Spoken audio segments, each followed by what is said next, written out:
So, have you ever thought about what happens when a company can't pay its bills anymore? You mean like corporate insolvency? Exactly. Corporate insolvency is such a crucial topic these days, Yeah. especially with all the economic shifts happening.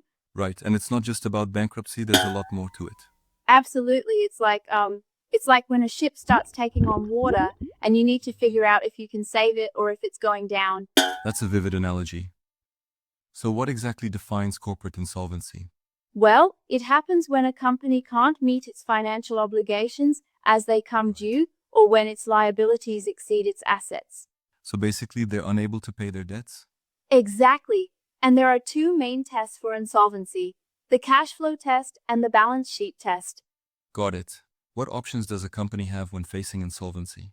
Well, there are several routes. They can go into administration, pursue a company voluntary arrangement, or enter Right. liquidation. Liquidation sounds final. It is. It's the process of winding up the company's affairs and distributing assets to creditors. Mm-hmm. But administration gives the company a chance to recover, right? Exactly. An administrator steps in to manage the company, aiming to restructure and save it. Yeah. Kind of like a business doctor trying to revive a patient? That's a great way to put it. And if that doesn't work, a company might consider a voluntary arrangement with creditors to pay back debts over time. So they're negotiating new terms to stay afloat? Precisely. It's a way to avoid liquidation and keep the business running. Yeah. What about the role of insolvency practitioners in all this?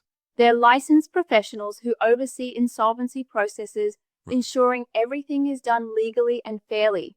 They must have a tough job balancing everyone's interests. Definitely. They act in the best interests of all creditors Mhm. while trying to salvage what they can of the company. Speaking of creditors, who gets paid first when a company is liquidated? Generally, secured creditors have priority since their loans are backed by assets. Right. Then, preferential creditors like employees. And unsecured creditors are last in line? Unfortunately, yes, they often recover very little, if anything. Oh no, that's risky for them. How about the employees?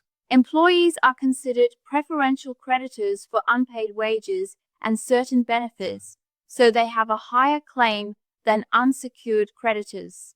That's some relief, but they could still lose their jobs, right? Sadly, yes, if the company can't be saved, redundancies are inevitable. Mm-hmm.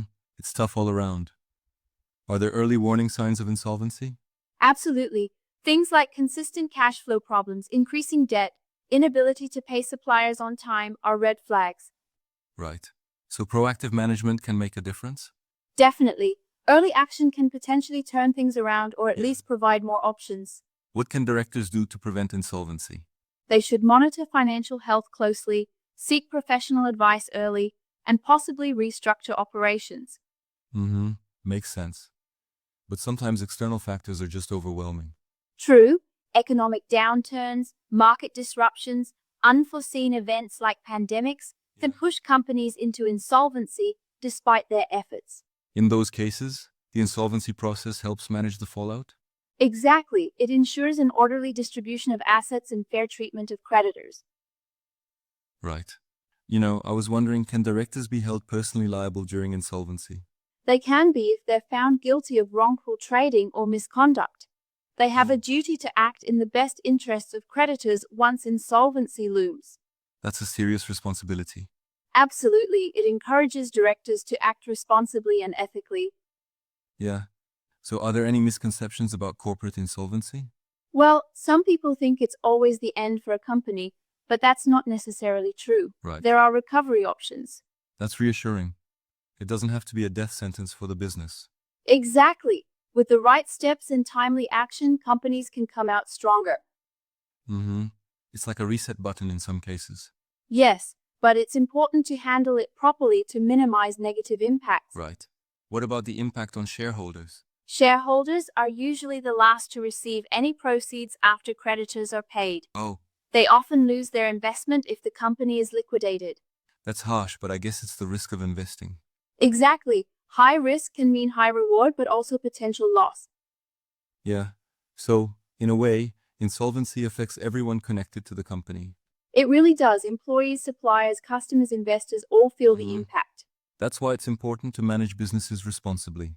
Couldn't agree more. Good governance and ethical practices go a long way.